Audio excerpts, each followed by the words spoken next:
Apakah ada dendam Rosario terhadap Jokowi? Tidak ada bukti resmi atau pengakuan langsung bahwa Rosario memiliki dendam pribadi terhadap Presiden Joko Widodo Jokowi. Namun, sejumlah indikasi dan konteks politik menunjukkan bahwa hubungan keduanya memang tidak harmonis dan kemungkinan besar bermuatan konflik politik atau ideologis, bukan sekadar analisis teknis. Indikasi ketegangan Rosario with Jokowi. 1. Kritikus pemerintahan sejak lama.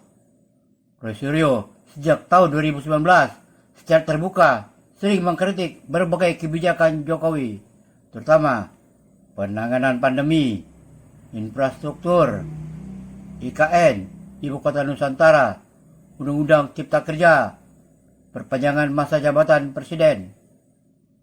Ia aktif sebagai oposan non-formal di media sosial. 2. Partai berseberangan politik. Roy adalah politisi Partai Demokrat yang berada di luar koalisi Jokowi selama 2 periode hingga tahun 2024. Demokrat sempat vokal menolak banyak kebijakan Jokowi di DPR, termasuk revisi Undang-Undang KPK dan Omnibus Law. 3. Pernah dipenjara di era Jokowi. Pada tahun 2022, Rosario divonis 9 bulan penjara karena unggahan meme stupa Candi Borobudur yang diedit menyerupai wajah Jokowi.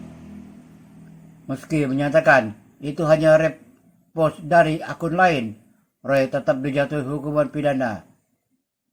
Banyak pengamat menilai hal ini memperburuk relasi pribadi dan politis Roy terhadap pemerintahan Jokowi.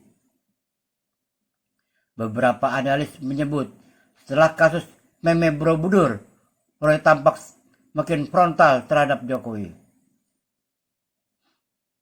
Namun, secara hukum dan fakta, Rosario belum pernah secara eksplisit menyatakan ada dendam pribadi. Dalam semua wawancara soal ijazah Jokowi, ia selalu menyebut dirinya sebagai ahli telematika yang hanya menjalankan tugas profesional dan kebenaran ilmiah.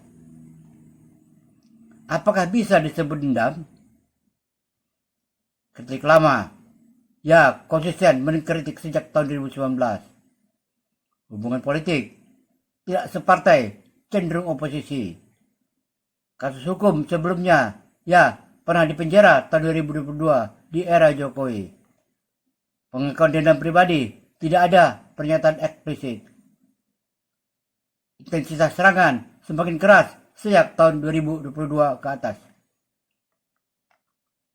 Kesimpulan, tidak ada bukti resmi bahwa Rosario punya dendam pribadi terhadap Jokowi. Tapi secara fakta politik dan pengalaman hukum, ada alasan kuat Rosario bersikap keras dan konfrontatif terhadap Jokowi. Apakah itu dendam? Bisa jadi emosi dan politik bercampur, tapi tidak bisa dinyatakan pasti tanpa pengakuan langsung.